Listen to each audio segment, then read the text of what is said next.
तो एक क्वेश्चन रहता है कि जो आध्यात्मिक लाइफ है और सांसारिक लाइफ है, तो दोनों में समन्वय कैसे बनाएं? हाँ, तो आध्यात्मिक लाइफ और सांसारिक लाइफ में समन्वय कैसे बनाएं। बहुत ज्यादातर शुरुआत में जब अपन जुड़ते हैं किसी भी सत्संग से, गुरु से जुड़ते हैं, तो फिर इस तरह के प्रश्न आते ही हैं मन में, और आना भी चाहिए कि कैसे अपन, क्योंकि ऐसा लगता है इधर मजा आ रहा है और उधर फिर लगता है कि टूटता सा महसूस होता है। लेकिन ऐसा नहीं है। ये जो है हमारे शुरुआत से जो हम जीवन जिए हैं, ये उसके भ्रम है। लाइफ तो एक ही है, कोई लाइफ आध्यात्मिक और संसारिक अलग अलग नहीं है। लेकिन चूंकि क्या है कि हमारे यहाँ धर्म को एक नया पैजामा पहना देते हैं कि मंदिर जाओ, जल चढ़ाओ, ये करो वो करो, तो वो उसको वो लोग आध्यात्मिक लाइफ समझते हैं। पैसा कमाने को और इसको आध्यात्मिक लाइफ नहीं समझते। उसको तोड़ देते हैं कि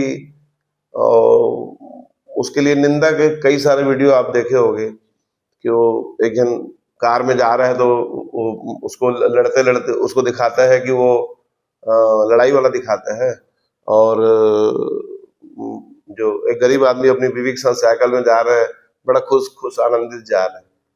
तो इस देश में तो गरीबी का महिमा महिमा मंडन करके रखे हुए हैं। उसी की वजह से हम लोग गरीब हैं सब।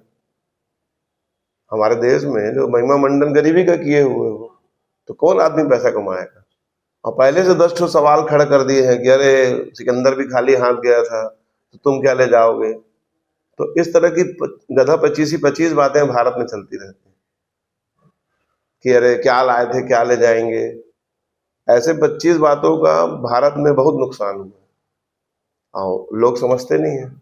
आध्यात्मिक लाइफ का मतलब है कि आपको आनंद से जीना है, बस आपको अपना आनंद खोजना है।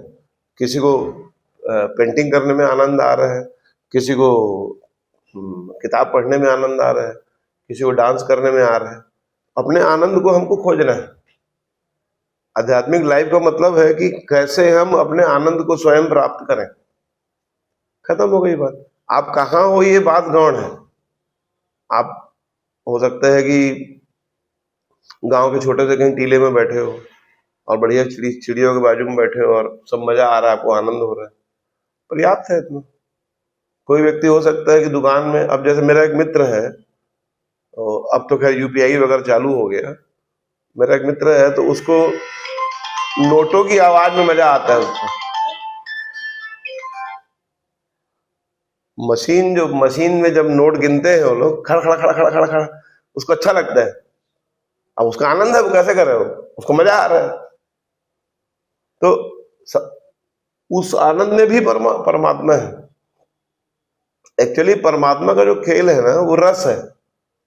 रसो वैसा, मतलब जो हमको रस मिल रहा है, जैसे आप लोग आते हो ध्यान करते हो, वो जो रस, जो मजा आ रहा है, वही परमात्मा है।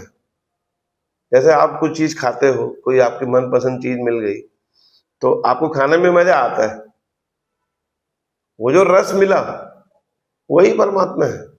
तो उसी रस को खोजना है। अब चूंकि वो पता नहीं होता हमको, चूंकि हम पहले संसार में अपना कोई मजदूरी कर रहा है, कोई कुछ कर रहा है, कोई कुछ कर रहा है, तो वो अपने को पता नहीं होता है।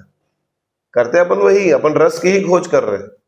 पूरी खोज जो है अस्तित्व में हमारी रस की ही है कि कहाँ अपने को मजा मिल जाए। स्त्री पुरुष का जो आकर्षण है वो भी रस ही तो है। आपको लग रहा है कि स्त्री का आकर्षण है, पर एक्चुअल में वो परमात्मा का आकर्षण है। स्त्री के पीछे तो परमात्मा ही है ना। या किसी स्त्री को लगता है कि मेरे को पुरुष का आकर्षण है, तो पुरुष का आकर्षण तो है ही है, प्लस उसके पीछे वो परमात्मा का आकर्षण। आकर्षण परमात्मा का ही है, सामने ये बॉडी खड़ी है, बस। पूरा जीवन ही आध्यात्मिक जीवन है। लेकिन यहाँ के लोगों ने गधा 25 बहुत सारा गुणगान कर लिया है कि क्या लाए थे, क्या ले जाओगे, सिकंदर भी खाली हाथ मरा। अरे तो हम भी खाली हाथ मर जाएं, कैसे करें। और पैसे का उपयोग लोगों ने गलत ढंग से सोचा कि लोग सोचते हैं कि पैसा ज्यादा हो जाएगा तो मतलब ये, अब गाली भी देते हैं, पैसे वालों को गाली भी देते हो तो पैसे वालों को अगर आप गाली दोगे तो आपका पैसा कहाँ से आएगा? भाई जिसका सम्मान करोगे, जिसका आपके हृदय में मान सम्मान होगा, वही चीज तो आपके जीवन में उतरेगी, अदरवाइज उतर नहीं सकती। और ये इतना गधा पचीसी चल रही है कि जिसका कोई हिसाब नहीं है, और जो लोग समझ जाते हैं वो आगे बढ़ जाते हैं। अच्छा, मैं कह रहा हूं आज अपन मेडिटेशन के लिए बैठ रहे हैं, तो अपने पास अच्छी जगह चाहिए कि नहीं चाहिए? अपने को अच्छी जगह चाहिए। गर्मी है तो एसी भी चाहिए, और अच्छी जगह में अपन ध्यान करें तो सबके लिए आनंद होता है।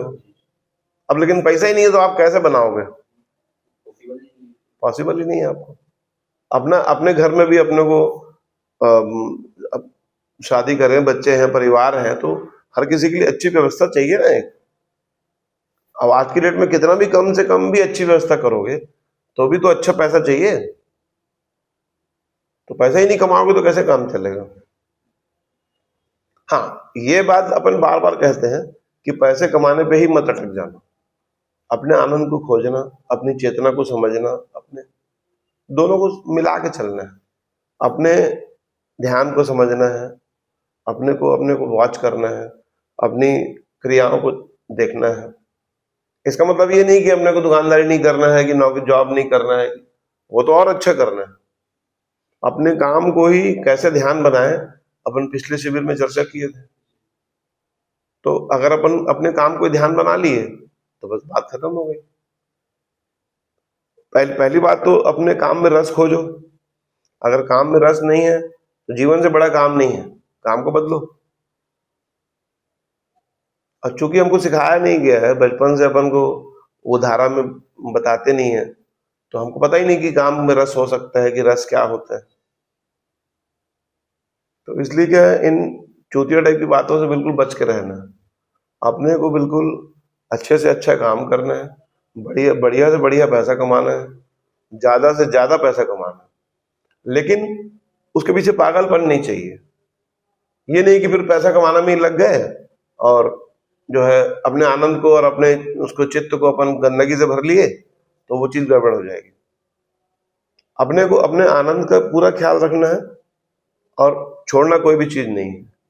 छोड़ना नहीं है का मतलब ये नहीं कि पकड़ना है, पकड़ना भी नहीं है, क्योंकि इस संसार में ना कुछ छोड़ने जैसा है ना कुछ पकड़ने जैसा। बस आए हो यहाँ मजा लो। इस सूत्र को जब अपन समझ लेंगे ना, तो ये संसार जो है आनंदपूर्ण हो जाता है। यहाँ दो धाराएं नहीं है, संसार और अध्यात्म कोई अलग अलग चीज नहीं है। लेकिन वैसा अपने को बताया नहीं गया, सिखाया नहीं गया, तो ख्याल में नहीं आती बात। फिर अपने को लगता है कि दोनों अलग अलग है। बिल्कुल भी अलग नहीं है, एक रत्ती भी अलग नहीं। हमारी दृष्टि कैसी है, सब कुछ हमारे देखने पर निर्भर है कि हम देखते कैसे हैं। ठीक है ना?